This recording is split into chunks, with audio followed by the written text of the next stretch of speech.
La Feria del Libro nos convoca a una nueva noche aquí en San José de la Radio para seguir con este ciclo de entrevistas especiales para difundir la feria y sus protagonistas. Estamos recibiendo a nada más y nada menos que a Mempo Giardinelli en la noche de hoy. Mempo, buenas noches, bienvenidos y gracias por acompañarnos. ¿Cómo estás? Buenas noches. Bueno, Mempo, desde Argentina, Resistencia Chaco a San José, Uruguay. Pero antes de llegar a ser el invitado de la Feria del Libro en este año, ha pasado mucha cosa. Me imagino que la vida de un escritor arranca por la lectura. Sí, sin duda. No hay escritor si no es un lector primero. Y este es un apotegma muy, muy fuerte, muy verdadero, porque... Y sobre todo sirve para desalentar, digamos, escrituras espontáneas que a veces pueden pensar que, en fin, se me ocurrió una idea y yo ya me largo a escribir, y no es así. Necesariamente es obligatorio. Sí, además el imaginario de una persona surge y se alimenta de lecturas.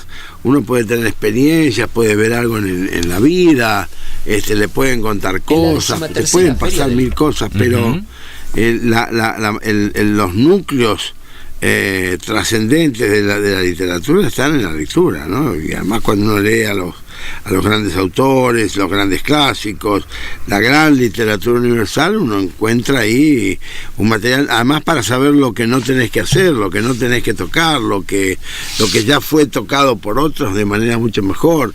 Te permite también evitar toda forma de plagio, incluso involuntario. La lectura es fundamental, es el centro de la literatura. Además uno escribe para ser leído, de manera que también es como una continuidad en ese sentido, ¿no? ¿Qué escribe Mempo Giardinelli? Yo escribo muchas cosas, básicamente mi producción es narrativa. Yo he escrito muchos cuentos, tengo varios libros de cuentos, tengo varias novelas. También algún libro de poemas cometí alguna vez, o ensayos, pero esencialmente creo que soy un narrador. Yo me considero un narrador, un contador de historias, más breves, más largas, pero es eso. ¿Y cuáles fueron las historias que motivaron a ser contadas, digamos? ¿Dónde nació esa intención o dónde nació ese bichito o esa inspiración? Sí, la inspiración es medio un concepto que yo mucho no le creo, pero... Digamos que volvamos a lo anterior de leer. El motivo de escritura quizá es la motivación de haber leído. Sí, en mi caso por lo menos la lectura es un estímulo muy importante. También la vida que uno lleva, lo que vas conociendo en la vida, es decir, las experiencias, la observación, lo que uno descubre en la vida cotidiana, los relatos de terceros, las historias familiares, las historias laborales. Es decir, el escritor o la escritora está muy alerta a eso, es como una especie de esponja perceptiva de todo lo que va pasando y lo que sucede en la vida. Bueno, y después cómo eso se convierte en literatura, bueno, ya es un paso más complejo, porque eso depende de otro tipo de estímulos que son bastante inexplicables, y con toda franqueza yo prefiero no tenerlos explicados. Bien. Porque siempre digo que pienso que el día que yo tenga explicaciones para todo, capaz que dejo de escribir y no quiero. Y esa esponja se nutre de otras esponjas y forma una esponja especial, diferente. Se nutre de la vida. Pero ese estilo propio también me imagino que es el éxito del escritor, ¿no? Sí, pero el estilo es que está influenciado quizá por otros. El estilo es el resultado de un trabajo largo. Ningún escritor en el mundo tiene un estilo hasta que lo va elaborando. El estilo se hace con los años, se hace con las lecturas, se hace con la autocrítica, se hace con la práctica. O sea, no es que vos de antemano te planteás, vas a escribir eso en tal estilo o tal otro, no. Digamos, ¿qué es el estilo? Tenemos que definir primero eso. ¿Qué es el estilo? El estilo es un escritor amigo, colega mexicano, Bernardo Ruiz. Él tiene una frase muy feliz. Él dice que el estilo es como el modo de caminar de una persona. Ajá. Es lo que nos permite reconocerlo. Cuando uno ve que una persona viene en la otra cuadra, aunque no le ves la cara, pero por su manera de caminar vos podés descubrir cuál es. Ese es el estilo de él. En literatura pasa lo mismo. Ahora, eso no es algo que se construye de un día para el otro. Puede tener que ver con una digamos, con cuestiones que tienen que ver con el origen de uno, con el modo de ser, con el aprendizaje, pero esencialmente en la literatura el estilo es una elaboración.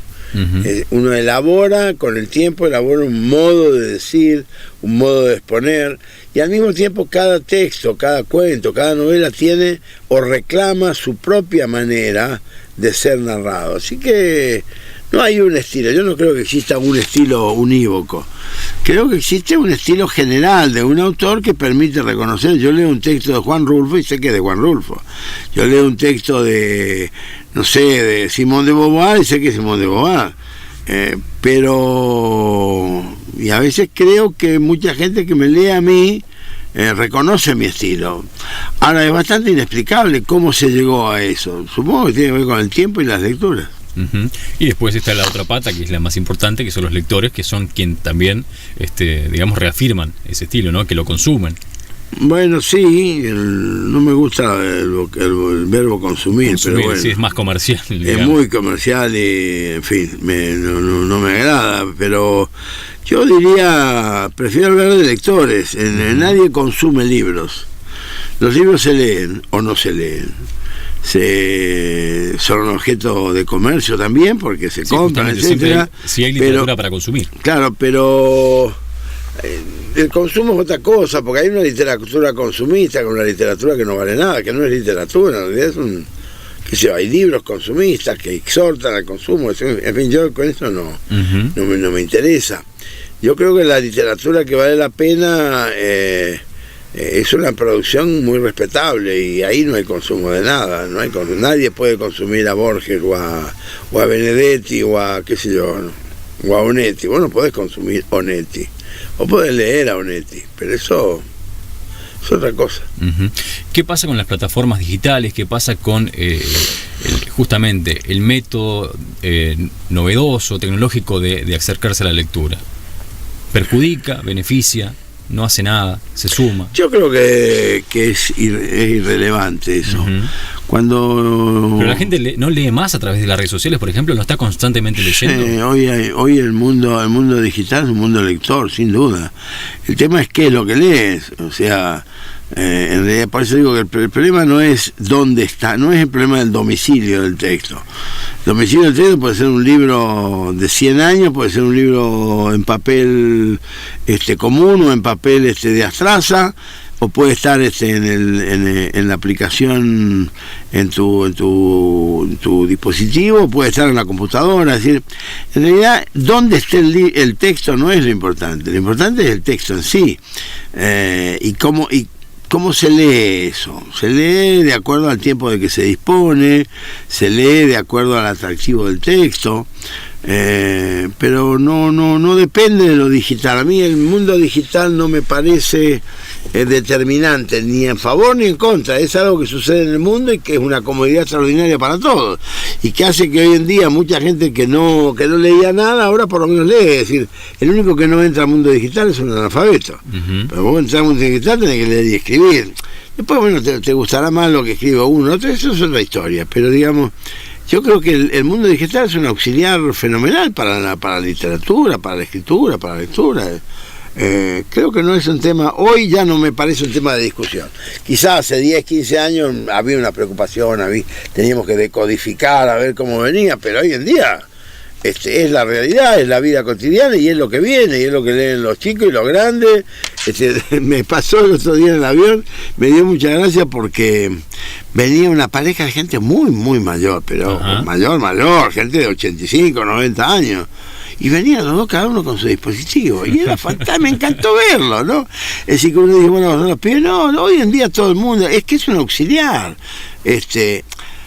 Yo puedo pensar que a mí, por una cuestión profesional y por una cuestión etaria, me gusta más leer en el libro. Yo subo al avión y tengo acá algunas novelas en mi dispositivo, si quiero, pero me gusta llevar un libro y abrirlo, porque me gusta meterle el lápiz, pero esas son decisiones de cada uno, no hacen ni a una moda siquiera. Hoy en día el mundo es complejo y está auxiliarizado por toda esta parafernalia tecnológica que está buena. Y todo lo que uno tiene que hacer con esto es convivir en paz, eso es todo. ¿Y para escribir? ¿Ahí? También, lo mismo. Hay quienes escriben. Yo, por ejemplo, ando con mi libretita, a veces me da gana, por acá debo tenerla. ¿Ves? Yo tengo libreta de escritor. Ajá. Y la tengo, es cuadriculada, y yo hago mis anotaciones. A mí esto me gusta y tengo mi lapicera, porque a mí me gustan las lapiceras. Tengo una lapicera especial, que es la que me gusta a mí, etc. Esto es una manía mía, pero si yo me pongo a escribir un libro o una novela, lo más probable es que lo hago directamente en la computadora. Es decir, yo tengo la computadora encendida todo el tiempo, y si me apuran, voy en un taxi, me anoto acá, y si por ahí se me ocurre una idea y no tengo ni tiempo de anotarla porque se mueve, pongo el audio y me grabo. Es decir, quiero decir, todos los elementos tecnológicos están a mi favor, entonces yo los uso todos. ¿Y están a favor también de que el usuario o el lector sea más crítico? Porque al acceder a más información me imagino que tiene la capacidad de cotejar más información, de cotejar más obras. Sí, puede ser en algún caso, no en la literatura, eso no lo veo todavía en la literatura.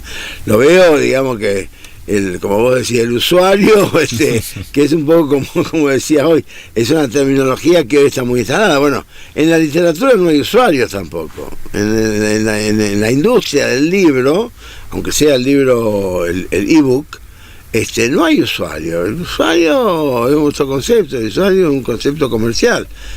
Tenemos incluso en la literatura y en la pedagogía de la lectura, tenemos toda una cuestión con eso, porque se impuso el término usuario, por ejemplo, para los que van a bibliotecas. Y muchos bibliotecarios te dicen, bueno, tenemos tantos usuarios. Nosotros decimos, no, usted no tiene usuarios, usted tiene lectores. Usted tiene lectores. No se confunda porque la confusión, ¿a dónde está el problema de esa confusión? Que tiene que ver con la labor del bibliotecario y con el lector, que el lector consciente no quiere ser considerado usuario. El lector consciente es lector. Y es algo que uno tiene que reconocer también, digamos. De qué manera el lector se reivindica a sí mismo como una persona que tiene una concepción distinta de la absorción de ideas o de situaciones o de historias que le da un libro, aunque sea un libro digital. Usted ha nombrado una institución que imagino que fue parte importante en su vida, una biblioteca. Y en la vida de mucha gente, ¿no? Porque quizá en el contacto temprano con la lectura, la biblioteca cumple un rol fundamental. ¿Usted en su época de niñez iba frecuentemente a esa biblioteca de barrio? Sí, yo vengo de una familia que éramos pobres, no había libros en casa, pero yo me los había leído todos. Y me iba a una biblioteca que quedaba a 3 cuadras, y me iba todos los días, y ahí yo leía. Además, en casa no teníamos plata para que yo comprara el manual o el libro de lectura o el manual de matemáticas, no teníamos guita para eso. Entonces yo iba a la biblioteca, sí, la biblioteca fue parte de mi vida, sí, por suerte había una a 3 cuadras de mi casa y era bárbaro. Además me encontraba con los amigos de la biblioteca, como pasa hoy, es decir, los chicos también van a la biblioteca y conversan, se levantan una mina, digo, todas esas cosas que pasan en la vida. Toman la coca o comen el sándwich, como en cualquier biblioteca. La biblioteca es un espacio maravilloso. Y yo creo que eso va a durar, porque además hoy la biblioteca moderna es un espacio de socialización.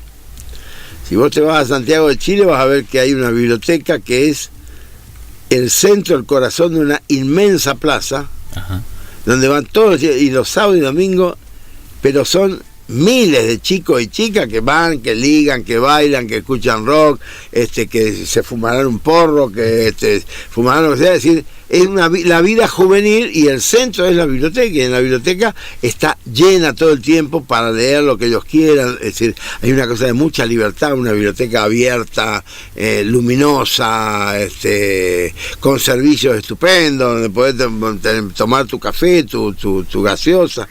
Eso es una biblioteca moderna, y hay de esa. En Colombia las he visto, en México.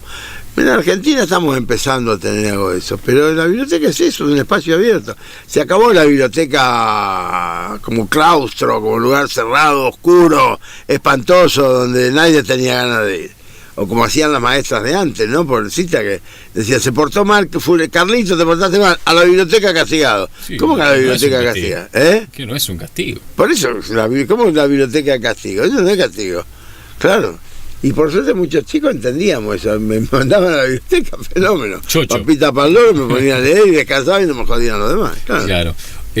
La institución biblioteca es muy importante y esto que se da con la Feria del Libro y con las ferias del libro a nivel mundial también es importante. ¿Usted ha visto alguna evolución que, bueno, se considere favorable o cómo ha visto ese nacimiento, de las... Ahí está. de las ferias del libro y los cambios que esa misma pretendía y ha logrado en los lectores?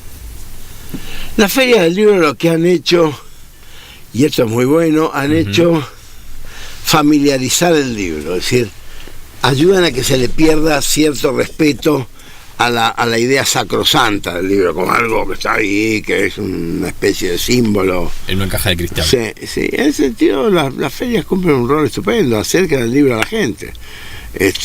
La gente va a la feria, vas y podés hojear el libro que tenés ganas, te despierta curiosidad, hay en general un marketing muy astuto que hacen las editoriales, las librerías, y está bien eso, ayuda a todo, apunta a lo mismo.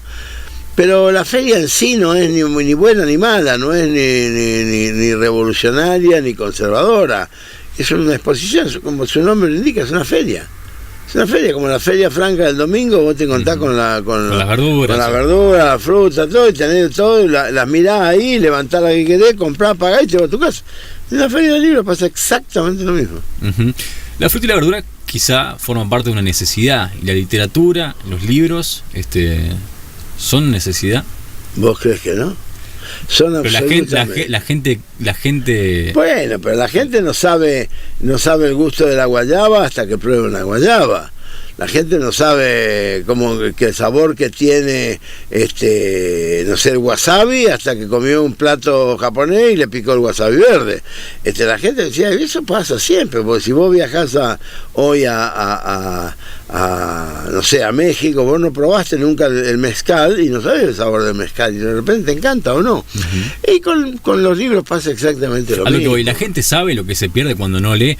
Esta feria en este lema dice que si no venís, que si no participás, bueno, un poco en el marco de las supersticiones, vas a estar condenado a vivir sin la emoción de los libros. Pero bueno, no sé si yo diría eso, un poco me parece un poco fuerte, pero bueno, no quiero criticar tampoco. Cada feria tiene el lema que sus organizadores ponen. Lo que yo digo es que la familiaridad con el texto se da en la feria, y las ferias ayudan mucho en ese sentido. No hay que desacralizarlo, así como se desacraliza cada vez más la biblioteca o el libro también, o la lectura. Hay que, no sé, los norteamericanos tienen una palabra muy sencilla para esta cosa, easy. Tranquilo, no hay que meterle tanto bardo, tanta cuestión complicada, lo que no es complicado, ¿no? La gente se va a acercar al libro, alguno que va a una feria y que no le gusta nada, y a lo mejor la feria que viene a mirar de qué color son las cosas, y un día se topa con un libro que le enganchó, se puso a leer, a solar para gustar y empieza, porque cuando hay un buen libro leído, el apetito se abre. Sí, eso es inevitable. Después quiere ver otro, por un autor, por una autora, por lo que sea, ¿no? ¿Y los argentinos y los uruguayos en eso, en qué etapa estamos de evolución literaria, digamos? Bien, muy bien. Yo creo que la Argentina y Uruguay en general, sobre todo Argentina y Uruguay, que somos dos países muy lectores, creo que hay mucha gente que lee y que bueno, no hay que hacer la araca ni tampoco alarmarse, no estamos en situación de eso. Creo que somos países con cierta tradición lectora, con buena literatura, con escritores y escritoras muy reconocidos, que además son orgullos nacionales, y que esto también ayuda a que por lo menos dé curiosidad. ¿Quién no ha leído un poema de Mario Benedetti? ¿Quién no leyó un cuentito de Julio Cortázar? Que es natural, y cuando leíste una historia de Cronopio vas a querer leer otra. Y cuando lees uno de esos hermosos poemas que escribía Mario, te da ganas de leer otro también. Está bien eso. Usted es muy activo políticamente en la Argentina. Sí. Ese rol de escritor además es periodista, y de incursionar en política, ¿no condiciona un poco lo que, digamos, sus usuarios o los lectores justamente tienen la percepción sobre usted? ¿No le complica, no le preocupa eso? No, la verdad es que no, yo tengo muy claro que mis lectores que quieren, que siguen mis textos, que siguen un cuento, que le gustó un libro de cuentos, va a querer leer otro libro, y quien le gustó una novela lee 2, y quien 2 lee 3, y yo estoy muy tranquilo respecto a mi posición política. Yo soy un tipo activo porque creo que mi país está muy jodido, está en emergencia, es un desastre lo que están haciendo. Y es como si te preguntaran a vos si la radio vas a cambiar o no, y vos ves que tu país lo están destruyendo, que es un horror lo que están haciendo, y vos que no querés que hagan eso con tu país. Bueno, entonces cambiás y te asumís un rol.